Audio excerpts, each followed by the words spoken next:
చెప్పేవా చెవిలోన ఒక మాట, పువ్వులతో తుమ్మెద చెప్పే మాట.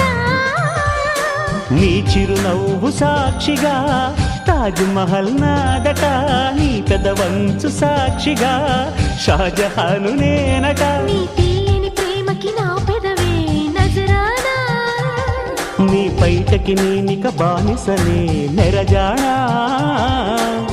అనంతాల ఆత్మ నీవై చేరుకున్న వేళలో, కోకలు కట్టిన కోయిలా ఓ కమ్మని కౌగిలియవే.